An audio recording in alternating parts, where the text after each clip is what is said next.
Nag-interject lang si Ay, okay, sige, go ahead, Congressman. Paduano. Ano lang po, Miss Cassie. Kasi, kanina pa po naririnig ko that you are not involved in Lucky South 999 operation. But inadmit mo po that during your visit in Pagcor to settle the accounts of Lucky South 999 with Harry Roque, bakit ikaw? Di ba sabi mo kanina, you're not involved in the operation of Lucky South 999?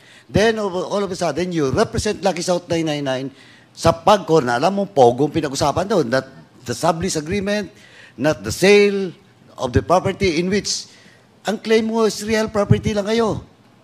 And you've said na hindi ka involved sa Pogo. But now, you're confirming that you represent Lucky South 999 to settle the account of a Pogo licensee, which is Lucky South 999, doon sa Pagcor. Napaka-inconsistent po. Hindi po. Bakit hindi? Nagbayad lang po ako at nag-present para sa Lucky South 99. Ayun yung problema. Pero po, okay lang po magsalita po? Yeah, tapusin Pero mo. po, hindi po ako, wala po akong kinalaman. Mr. Chair, I'm sorry. We cannot allow this kind of attitude from Ms. Ong. Allow the members to finish their question, okay? Masyado kang pa-cute eh. Hindi po. Pasensya na rin po. So let it be a reminder to you, Miss Cassie, na patapusin mo munang magtanong ang ating mga membro bago ka sumagot. Okay po. Pasensya na po. Please proceed, Congressman. Lastly, And address the chair, Mr. Chair. Ask her, direct her to address the chair. And address the chair. Na pagsasagot ka, address the chair bago ka sumagot. Okay? Okay po. Thank you.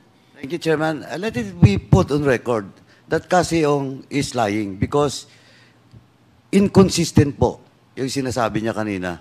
Nakikinig lang po ako, is not representing Lucky South 999, but here comes the payment of accounts. Siya po ang bumayad.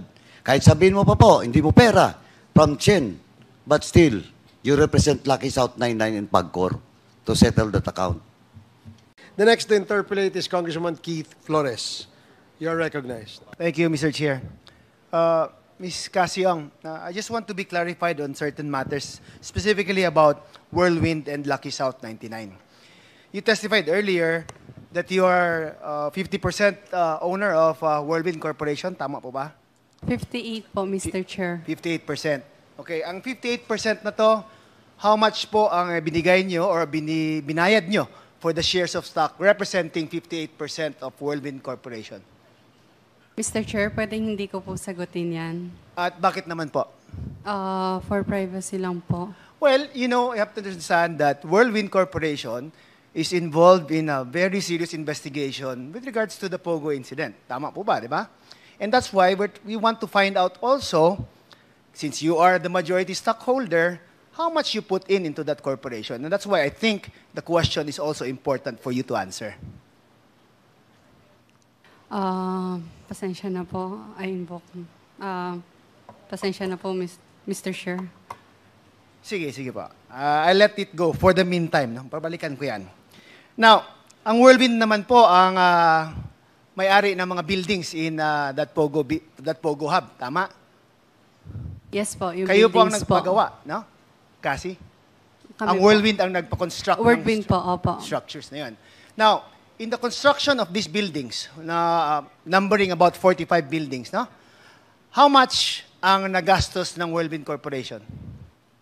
We'll double check it po, Mr. Chair. You being the majority stockholder does not know how much you spent for the 46 buildings? At least a ballpark figure man lang? Mr. Chair, na 3 times, bali, nung una pinatayo is phase 1 po, tapos sumunod yung phase 2 and phase 3 po. Okay nga. So give me a ballpark figure for phase 1. Sabihin natin. Magkano ang ginastos niyo? Ito-double check ko po, Mr. No, Chair. give me a ballpark figure. You're the majority stockholder. It's impossible na hindi mo alam anong ginastos nyo. Yes po, pero i-double Yes? check. I know. I-double check ko po, Mr. Chair, for So that. wala kang Balikan ko idea? po kayo. Magkano ang ginastos nyo? Yung exact amount po, Mr. Chair, wala Ballpark po. nga eh. Hindi nga exact amount. Double check ko po, Mr. Chair. Double check pa rin. Opo. Okay, sige. Nakadalawa ka na ah. Okay. How about Lucky South 99? Are you a stockholder of Lucky South 99? Hindi po, Mr. Chair. Hindi. But sometimes you are the authorized representative of Lucky South 99. Tama? Yes po. Tama. Now, are you going to maintain that Lucky South 99 and Whirlwind Corporation are two separate and distinct entities? May I explain po, Mr. Chair? Sige. Nung una po, yung Lucky South and Whirlwind po is isa lang po. Okay. Pero po, nung huli, naibenta mo na po si Lucky South.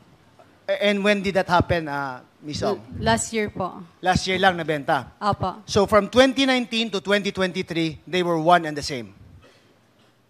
Yes po. So one and the same. Pero hindi siya totally different owners po. Mr. Different Chair. owners but Pero one and the po, same. Parang I'm confused again, Ms. Ong. way back 2019, nauna po si Lucky South po, Mr. Chair. Nauna si Lucky South. Opo, Mr. Chair. Tapos nung huli po, tsaka nagkaroon ng Whirlwind po, Mr. Chair. So same owners ang Whirlwind Corporation and Lucky South? Yes po, nung una po, Mr. Nung Chair. una? Opo. So you were also an owner of Lucky South 99, kung ganun man. Because Opo, you're nung the una. majority stockholder of Whirlwind. Yes po. But you Nung una. you just testified earlier that hindi ka part of Lucky South 99. Hindi po ako part po ng POGO operational, Mr. Chair. Wait.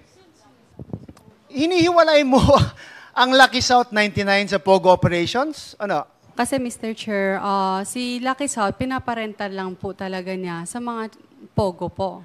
Okay. So let me get this straight, ha? Whirlwind rents it out to Lucky South 99, tama? Yes po. Okay. And Lucky South rents it out to somebody else. Yes, to the Chinese po. Okay. But then you said earlier that Lucky South and Whirlwind are one and the same. So you meaning you're renting it to yourself? Konsultahin ko lang po yung abogado ko. No. kung paano po You yun. answer it. I mean, ikaw yung may-ari, majority stockholder ng Whirlwind. Ikaw din yung stockholder ng Lucky South 99. At hindi mo alam na you're just renting it from each other, na you're saying na it's one and the same? Different owner po kasi sila. You just said earlier na it's one and the same. It's one and the same po nung una. Pero, ida-double check ko po. Double check na naman. Parang lumaki ka ba sa farm? Anyway, again, just listen to your lawyer first. Go ahead. Advice.